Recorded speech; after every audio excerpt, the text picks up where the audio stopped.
नमस्कार साथियों, Rajasthan exam in 10 channel पर आप सभी का स्वागत है। दोस्तों, अनअकैडमी के बारे में आप सभी जानते होंगे। इंडिया का द लार्जेस्ट लर्निंग प्लेटफॉर्म है, क्योंकि यहाँ पर इंडिया के बेस्ट एजुकेटर्स आपको पढ़ाते हैं। यहाँ पर आपको मिलती है daily live classes, structured courses, live test and quiz, और साथ में ही आपको मिलता है अनलिमिटेड एक्सेस। दोस्तों, पूरा फायदा उठाने के लिए अनअकैडमी लर्निंग एप्लीकेशन को आप जरूर डाउनलोड करें। वहीं से आप अपना कोर्स खरीद सकते हैं। उदाहरण के तौर पर यदि आप आरपीएससी का सब्सक्रिप्शन लेना चाहते हैं, चलिए आपके सामने बहुत सारे ऑप्शंस अवेलेबल है। 1 महीने से लेकर 24 मंथ तक के कोर्स आप ले सकते हैं। 12 महीने का कोर्स जो है वो मात्र 7,000 रुपये में, और 24 महीने का 8,400 में आपके लिए उपलब्ध है। लेकिन यदि आप रेफरल कोड JL10 अप्लाई करते हैं तो आपको इसमें 10% का डिस्काउंट भी मिलता है। चलिए बढ़ते हैं हमारे टॉपिक की तरफ। करनी माता जी बहुत ही महत्वपूर्ण लोक देवी हमारे राजस्थान की, और विशेष रूप से जो राठौड़ है, बीकानेर की राठौड़ इनकी कुल देवी है, और चारण जाति जो है इनके आराध्य देवी जो है माना जाता है करनी माता जी को। तो आइए देखते हैं करनी माता जी के बारे में जानकारी इकट्ठा करते हैं। देखिए, सबसे पहले तो आपको ये ध्यान रखना है कि बीकानेर के जो राठौड़ शासक है, इनकी ये कुल देवी है करनी माता जी। ठीक है, और इन्हें चूहों वाली देवी भी कहा जाता है। क्यों? क्योंकि आप यदि इनके मंदिर में जाते हैं तो यहाँ पर आपको बहुत सारे, ठीक है, बहुत सारे असंख्य चूहे आपको वहां पर मिलते हैं, और वे किसी को भी नुकसान नहीं पहुंचाते हैं। ठीक है, तो चूहे जो है वो यहाँ की खासियत है, इसलिए इसे चूहों वाली देवी भी कहा जाता है। इनका जन्म जो हुआ था वो चारण कुल में सुआप जोधपुर में, ठीक है, सुआप जोधपुर में इनका जन्म हुआ। मीहा जी के घर पर जो चारण जाति के थे, तो चारण जाति में इनका जन्म हुआ है सुआप जोधपुर में। इसके बाद में इन्होंने अपनी जो कार्यस्थली जो बनाया है वो उस तात्कालीन जांगल प्रदेश, जिसे हम वर्तमान में बीकानेर कहते हैं, तो वहां पर इन्होंने अपनी कार्यस्थली यानी कि जो अपनी तपस्या है वो वहां पर इन्होंने की, जांगल प्रदेश बीकानेर में। और वहीं पर इन्होंने तपस्या के बाद में देशनोक कस्बा बसाया। ऐसा माना जाता है कि देशनोक जो कस्बा है वो करनी माता जी ने बसाया था, और वहां पर आसपास का जो क्षेत्र था उसमें पशु पक्षी और मानवता के विकास के लिए उन्होंने 10,000 बीघा जो है ओरण की स्थापना की। अब ये ओरण क्या होता है?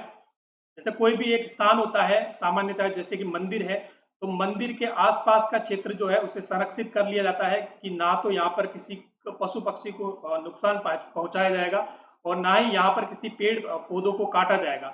इसे ओरण जो है घोषित कर दिया जाता है, तो वो एक संरक्षित क्षेत्र हो जाता है।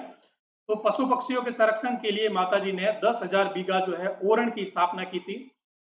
ठीक है, तो उनका जो बचपन से ही उनका जो एक मन था वो पशु पक्षियों के लिए, मानवता के विकास के लिए, ठीक है, इनके लिए बहुत ज़्यादा था। और एक इम्पॉर्टेंट बात आपको ध्यान रखनी है कि राव बीका जो थे, जिन्होंने बीकानेर राज्य की स्थापना की थी, तो बीका को इन्होंने आशीर्वाद दिया था कि आप जो है मेरे आशीर्वाद से आप अपने बीकानेर राज्य या बीकानेर की स्थापना आप कर सकते हैं। तो इनके आशीर्वाद से ही, करनी जी के आशीर्वाद से ही राव बीका ने जांगल प्रदेश में बीकानेर राज्य की स्थापना की थी। उसके बाद में महाराजा गंगा सिंह जी ने वर्तमान में देशनोक में मंदिर का निर्माण करवाया। माता जी का जो मंदिर, प्रमुख मंदिर है, मुख्य मंदिर जो है वो देशनोक बीकानेर में है, ये आपको ध्यान रखना है। देशनोक बीकानेर में इनका प्रमुख मंदिर है। और गंगा सिंह जी ने मंदिर के साथ में ही सामने चांदी के दरवाजे भी बनाए। ठीक है, ये जो मंदिर है इसकी खासियत ये है कि दोस्तों ये राजपूती और मुगल शैली दोनों में मिश्रित जो है शैली इसमें बनी है। राजपूत शैली और मुगल शैली मिश्रित शैली में निर्मित है। ये मंदिर जो है मुख्य रूप से काले चूहों के लिए प्रसिद्ध है, जैसा कि आप इमेज में देख सकते हैं। चूहे जो है बहुत सारे, असंख्य हैं। ऐसा माना जाता है कि इतने सारे चूहे हैं कि आप जो है कदम उठाकर वहां पर चल नहीं सकते हैं। कदम को घिसते हुए, घसीटते हुए माता जी के पास में दर्शन करने के लिए आपको जाना पड़ता है। ये चूहे जो है, जो श्रद्धालु आते हैं उनके शरीर पर चढ़ जाते हैं, लेकिन किसी को भी नुकसान नहीं पहुंचाते हैं। इन चूहों को कहा जाता है करनी जी के काबे। ठीक है, ये भी आपको ध्यान रखना है, करनी जी के काबे कहा जाता है। और ऐसी मान्यता है कि जब सफेद चूहा जो यदि किसी को दिख जाता है यदि सफेद चूहा किसी को दिख जाता है तो ऐसा माना जाता है कि करनी जी के दर्शन होते हैं। ठीक है, सफेद जो चूहा है इसे शुद्ध माना जाता है, पवित्र माना जाता है, और ऐसा माना जाता है कि करनी जी का दर्शन इसमें होता है आपके। करनी जी के मंदिर के जो पुजारी है वर्तमान में वो चारण जाति के होते हैं। ठीक है, तो ये थी हमारी करनी जी के बारे में जानकारी। एक चीज और ध्यान रखना है कि यहाँ पर वर्ष में 2 बार मेला बढ़ता है, एक तो चैत्र और अश्विन माह में। चैत्र और अश्विन माह में वर्ष में 2 बार यहाँ पर विशाल मेला लगता है दोस्तों।